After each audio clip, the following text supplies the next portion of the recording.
Good morning children. I am Rajni Katara from Takshashila Models. बच्चों, ये तो आप जानते ही हैं कि आपकी हिंदी की दो पुस्तकें हैं, स्पर्श और संचय।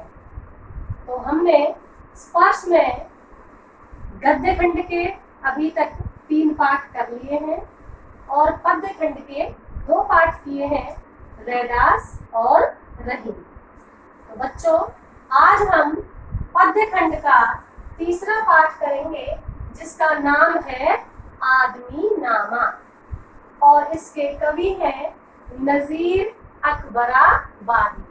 सबसे पहले आप अपनी पुस्तक निकालेंगे। ये आपकी पुस्तक है स्पर्श और इसमें शुरू में आपका गद्य खंड दिया है और बाद में पद्य खंड दिया है।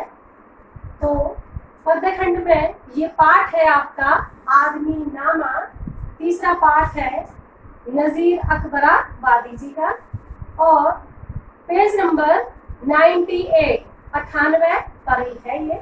आप पेज नंबर 98 मतलब 98 निकालेंगे। तो बच्चों देखो, ये पाठ आदमी नामा, अब नाम से ही नजर आ रहा है, हमें समझ में भी आ रहा है कि ये क्या है। आदमी नामा का मतलब है आदमी की प्रवृत्तियों के बारे में बताना, आदमी के बारे में बताना कि किस प्रकार का आदमी होता है। संसार में हर प्रवृत्ति का, हर प्रकार का मनुष्य होता है, आदमी होता है। तो उसी के बारे में ये नजीर अकबराबादी की कविता है आदमी नामा। तो बच्चों देखो, अब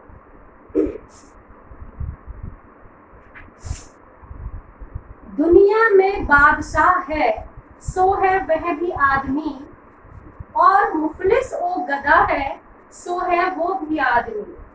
जरदार बेनवा है सो है वो भी आदमी, नियमत जो खा रहा है सो है वो भी आदमी। टुकड़े चबा रहा है सो है वो भी आदमी। इन पंक्तियों में नजीर अकबराबादी क्या कहते हैं? वे इंसान के बारे में बताते हुए, उसकी प्रवृत्तियों के बारे में बताते हुए कह रहे हैं कि इस संसार में, पूरी दुनिया में जो बादशाह है, जो राजा है, वह भी आदमी है, और जो गरीब है, जिसके पास खाने को भी नहीं है, या जो भिखारी है, फकीर है, वह भी आदमी है। मतलब इस संसार में राजाओं की तरह जो जीवन बिता रहा है वह भी आदमी है, और जो गरीब है, भिखारी है, जिसके पास खाने के लिए भी कुछ नहीं है, 2 वक्त का उनके पास खाना भी नहीं है, वह भी आदमी ही है। जरदार बेनवा है सो है वह भी आदमी। जरदार मतलब मालदार, मतलब धन दौलत वाला, दौलतमंद, अमीर व्यक्ति, वह भी आदमी है। और जो कमजोर है, जिसके पास कुछ नहीं है, हर प्रकार से कमजोर है, वह भी आदमी है।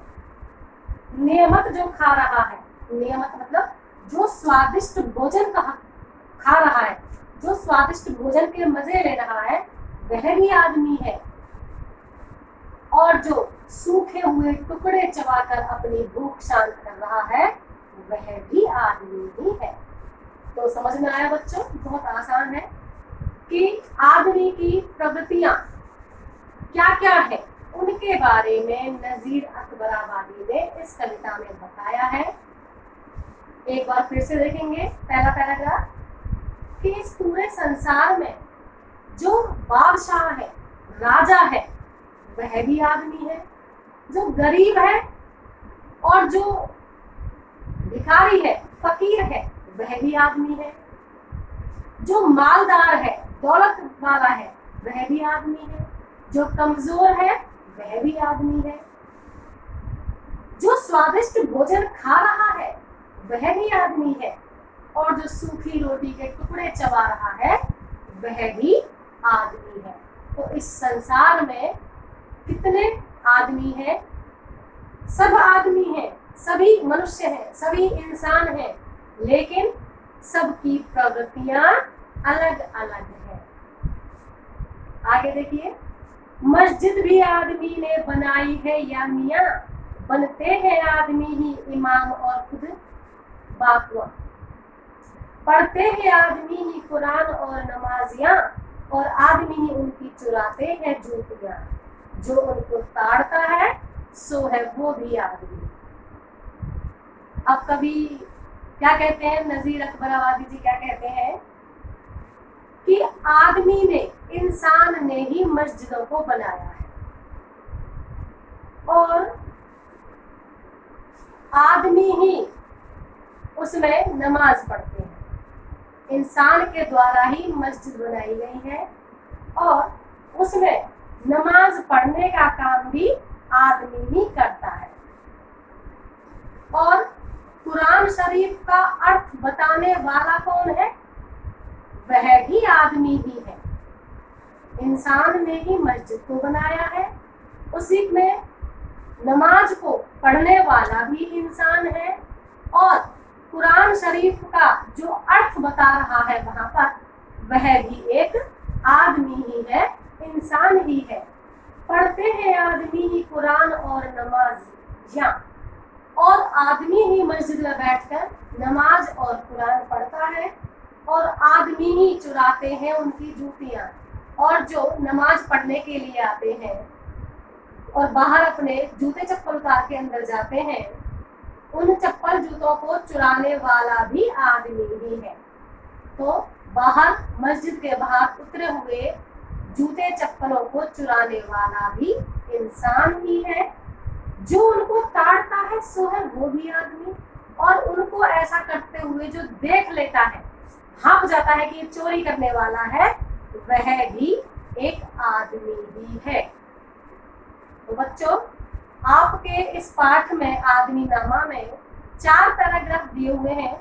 आज हम केवल 2 ही पढ़ेंगे और 2 पैराग्राफ हम अगली क्लास में पढ़ेंगे। तो आपको समझ में आया कि आदमी नामा मतलब आदमी की प्रवृत्तियों के बारे में वर्णन करना कि कैसी भी स्थिति है, हर स्थिति में आदमी ही है।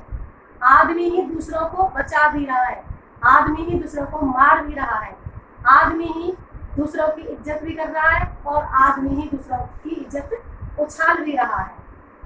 कुछ ऐसे भी हैं जो स्वादिष्ट भोजन खा रहे हैं और कुछ ऐसे भी हैं जो भूखे मर रहे हैं। तो इस संसार में, इस पूरी दुनिया में आदमी ही है। हर रूप में, हर रंग में उसकी प्रवृत्तियों का वर्णन किया गया है। तो उसकी अच्छाइयों, उसकी बुराइयों के बारे में इस कविता में बताया गया है कि आदमी अच्छा भी होता है और बुरा भी होता है। हर प्रकार का आदमी ही है।